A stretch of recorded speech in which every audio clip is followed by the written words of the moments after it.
How does the tech that runs our world really work? We break it down to its fundamental truths. This is First Principles. You are sitting on your couch. It is Friday night. You want a pizza. For the last 10 years, if you used a voice assistant or a chatbot, the interaction went something like this. You say, "Order me a pepperoni pizza." The bot replies, "Here is a list of pizza places near you." It was helpful, but it was passive. It was a librarian. It could point to the book, but it couldn't read it to you, and it certainly couldn't cook the meal. But now you open a new kind of app. You say, "Get me the usual from Tony's, but make it for 3 people, and send the receipt to my expense folder." And the AI just says, "Okay." 20 minutes later, the doorbell rings. The pizza is there. The email is in your sent folder. The bank transaction is cleared. This feels like a small convenience, but it represents a seismic shift in the history of computing. We have moved from a machine that tells you things to a machine that does things. We assume that the AI just reached out into the internet and clicked the buttons like a ghost in the machine. We assume it has a finger. We assume it has eyes. But how does a system that is fundamentally designed to predict the next word in a sentence manage to navigate a complex banking API, negotiate a food delivery menu, and execute a financial transaction without crashing? What simple underlying rules allow a probabilistic word guesser to become a reliable actor in the physical world?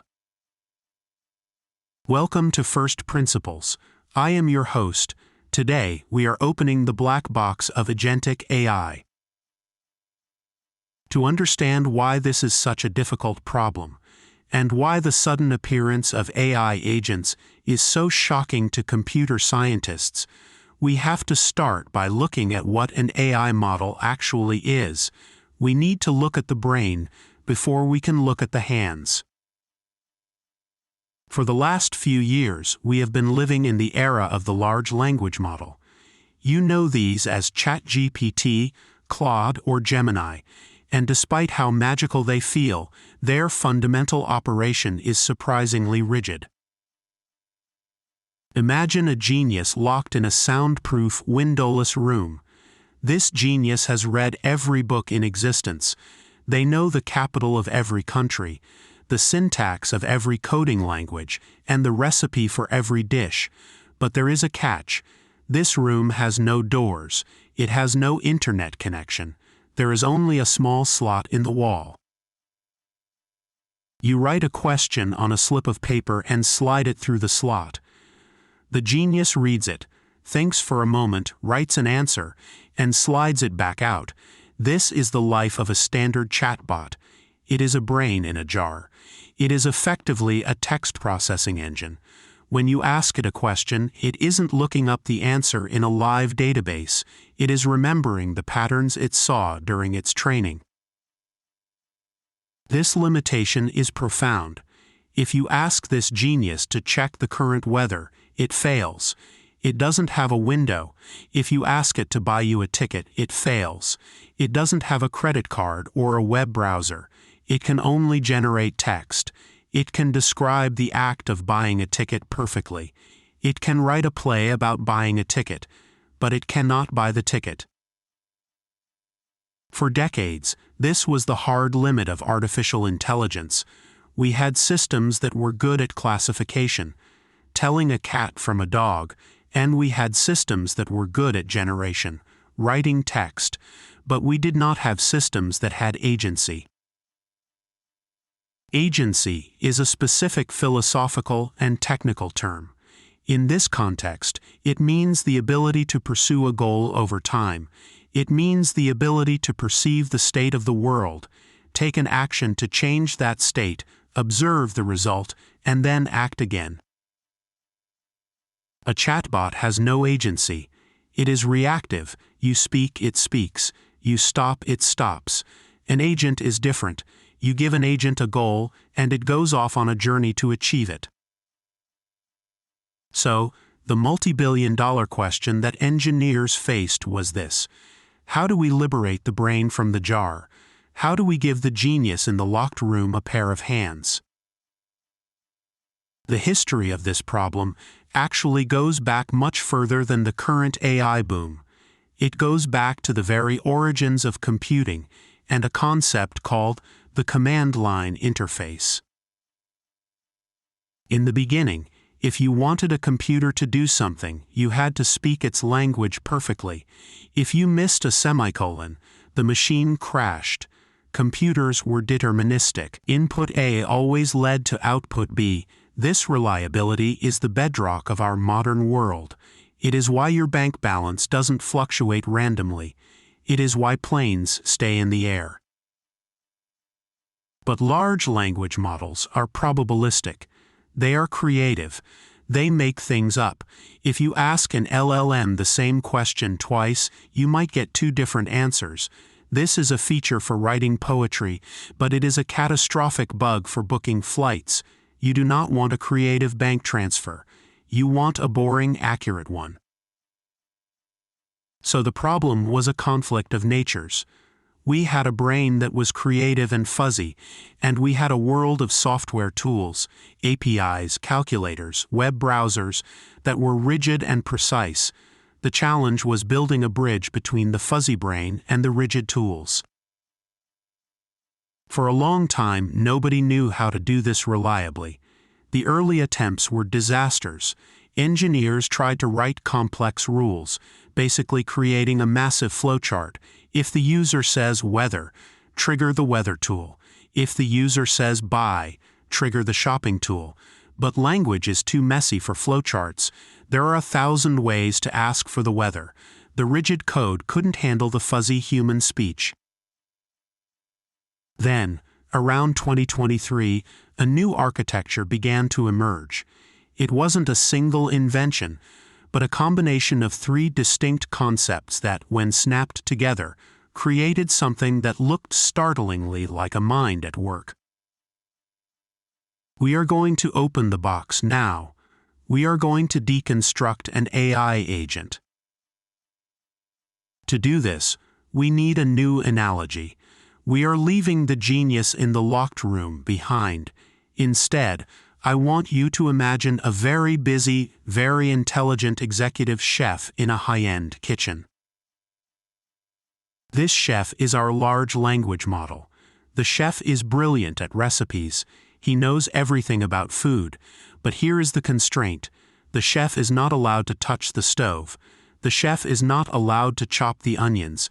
The chef is not allowed to leave the pass, the table where the orders come in. Standing around the kitchen are the station cooks. One has a calculator. One has access to Google Search. One has access to a Python code interpreter. One has access to your email. These are the tools. And then there is the waiter. The waiter is the interface you talk to.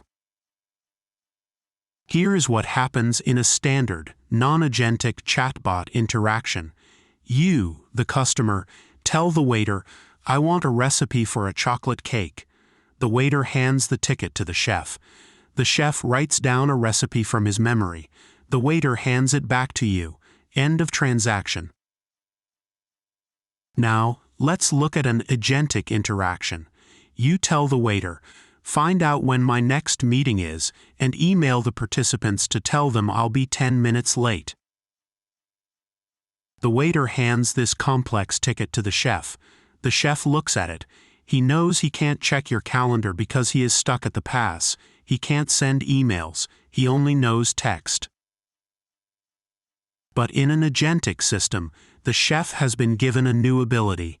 It is called the thought loop, or specifically, the reason and act loop. First, the chef talks to himself. This is crucial. In the computer logs, you can actually see this happening. The model generates a line of text that is hidden from the user. The chef thinks, "To fulfill this request, first I need to know when the meeting is. I do not know this information. I should use the calendar tool." This is the first principle of agency. decomposition, the ability to break a big, vague request into a series of small, executable steps. Now the chef needs to use the tool, but remember, the chef is just a text generator. He can't click a mouse, so how does he trigger the calendar tool? He does it by writing a very specific, very rigid note. He writes a formatted block of text, usually in a language called JSON. It looks like a little form. He writes tool, calendar, action, get_next_event. He slides this note over to the station cook who runs the calendar. This is the moment the magic happens. A piece of traditional rigid software reads that note. It sees the specific command, get_next_event. It executes that code, just like a normal computer program. The calendar tool returns a result. Let's say it returns meeting budget review, time 2 p.m., participants Bob and Alice.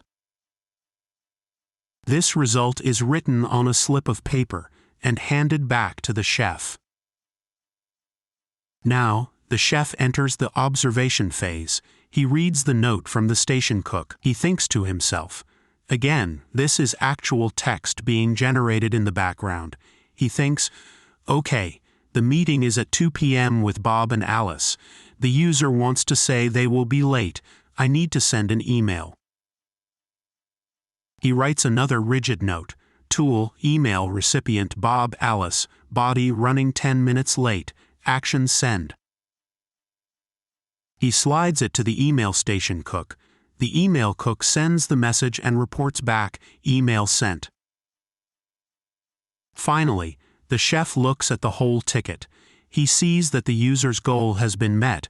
He turns to the waiter and says, I have emailed Bob and Alice to let them know you'll be late for the 2 p.m. budget review. The waiter delivers this message to you. To you, it looked like magic. You asked for an action, and it happened. But behind the scenes, there was a frantic back-and-forth exchange of text notes between a creative brain and a set of rigid tools. This brings us to the first major technical pillar of Agentic AI, the interface of function calling. This is the bridge we talked about earlier. The greatest trick of modern AI engineering was teaching these creative, hallucinations-prone models to speak the boring, precise language of computers. When developers build an agent, they give the LLM a system prompt, a set of hidden instructions at the very start of the conversation. It says something like, you are a helpful assistant. You have access to these tools. To use a tool, you must format your response exactly like this. It is essentially training the poet to fill out tax forms. If the poet fills out the form correctly, the machine works. If the poet gets creative and adds a stanza of rhyme to the API call, the machine breaks. The reliability of agents depends entirely on how well the model can stick to this rigid formatting. But simply having hands, having tools, isn't enough. You can give a robot a hammer, but that doesn't make it a carpenter. The true complexity of agentic AI lies in the brain's ability to plan. This is where we move from the chef analogy to the mechanics of the mind. The second principle of agentic AI is the context window as working memory. When you or I perform a task, say cooking dinner, we have a running monologue in our heads. Okay, the water is boiling. I need to chop the carrots. Oh wait, did I salt the water? We maintain the state of the world in our short-term memory. For an AI, that short-term memory is the context window. It is the scrollback of the conversation. In the early days of chatbots, this window was small. The AI would forget what you said 5 minutes ago. But for an agent to work, it needs to remember the original goal, while it is 5 steps deep into a problem. Imagine the agent is trying to book a flight, a hotel, and a rental car. It books the flight. Success. Now it moves to the hotel. It finds a hotel, but the payment fails. A simple chatbot would just error out. It would say, "I couldn't book the hotel." But an agent has a history. It looks back at its own thought trace. It sees 1. User wants a trip. 2. Flight booked. 3. Hotel payment failed. Because it has this memory, it can reason. It can think, the payment failed. Maybe I should try a different credit card, or maybe I should tell the user to update their payment info. Wait, I shouldn't cancel the flight yet because the trip is still on. This persistence of state is what creates the illusion of a personality. It creates the feeling that the AI cares about the outcome. It isn't just reacting to your last sentence. It is reacting to the entire journey of the problem. However, this reliance on the context window creates a massive vulnerability. It brings us to the most significant hurdle in agentic AI, something engineers call the execution gap, or the problem of compounding probability. This is the part of the story where we have to talk about why these agents, as magical as they seem, often fail in spectacular and frustrating ways. Let's go back to first principles of probability. If you have a task that requires one step and the AI is 90% reliable, your success rate is 90%. That is pretty good. But agentic tasks are rarely one step. They are chains. Read this website, extract the data, summarize it, write a report, and email it. That is a chain of 5 distinct actions. If the AI is 90% reliable at each step, the math gets cruel very quickly. 0.9 times 0.9 times 0.9 times 0.9 times 0.9. The final success rate drops to about 59%. This is the house of cards problem.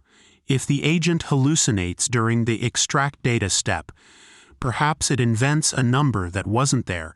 That hallucination gets passed down the chain. The summary is based on the fake number. The report is based on the fake summary. The email is sent with total confidence, but it is completely wrong. Because the AI is treating its own previous outputs as factual inputs for the next step, errors don't just happen, they amplify. A small misunderstanding at step 1 becomes a massive hallucination by step 10. This is why, for a long time, agents were cool demos but useless products. They would get stuck in loops, clicking the same button forever. They would lie to themselves. They would confidently fail. So, how are engineers solving this? How do we stop the house of cards from falling? This leads us to the unseen giant of this technology. We have talked about the brain, the LLM, and the hands, the tools. But the most important piece of the puzzle is the mirror. The concept is called reflection or self-correction. In a traditional software program, if an error occurs, the program crashes, it throws an exception and stops. But an agentic system is designed to consume its own errors. This is a profound shift in how we think about computing. Let's go back to our chef. He sends a note to the calendar station, get_next_event. But let's say he makes a mistake. He formats the note wrong. He writes get_event_next instead. The calendar tool, the rigid software, rejects it. It sends back an error message, error invalid command. In the old world, the system dies here. In the agentic world, this error message is not a stop sign.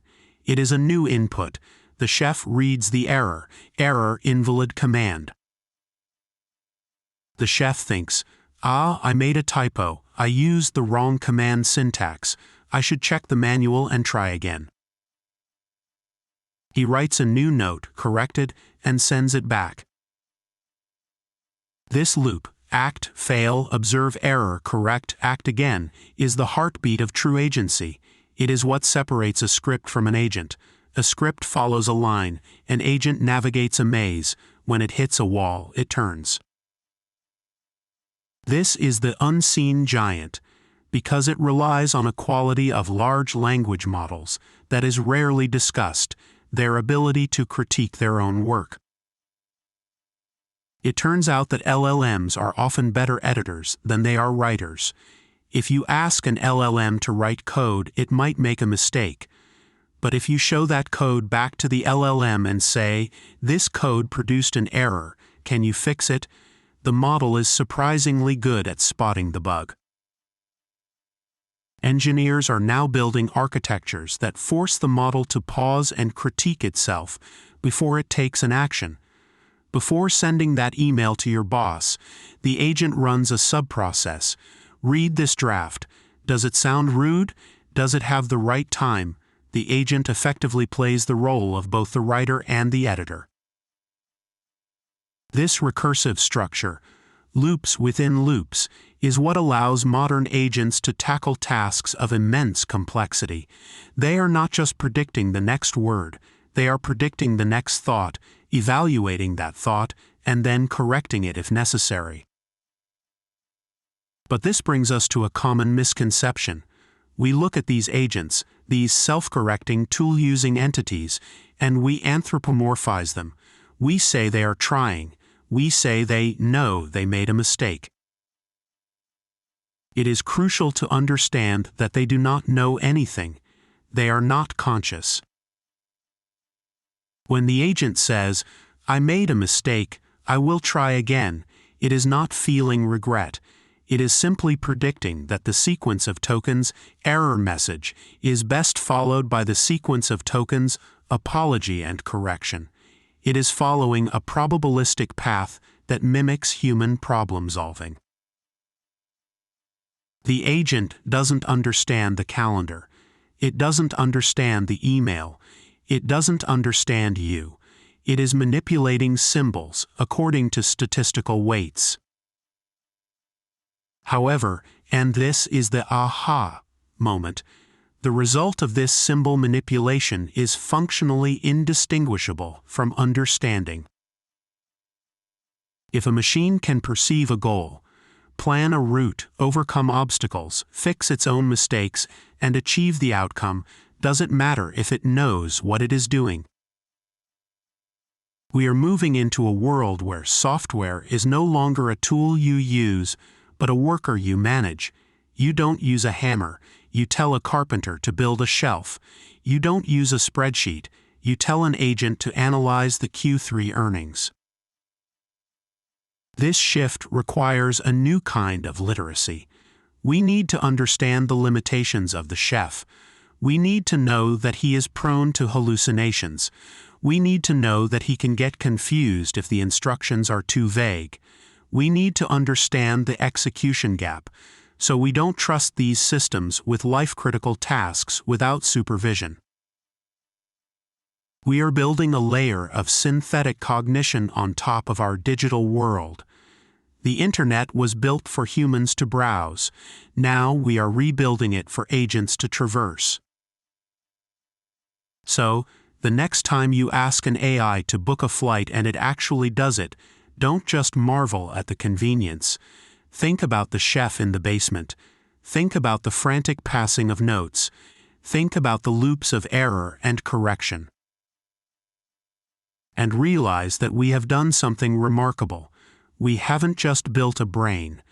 We have built a body, and for the first time in the history of computer science, the ghost in the machine has hands. That is the story of Agentic AI. It is the story of how we taught the probability engine to act. This has been First Principles. We deconstruct the world to understand how it runs. Understanding these agents is not just about understanding code. It is about understanding the future of work and the new partners we will be sharing it with. You've been listening to First Principles. Until next time, stay curious.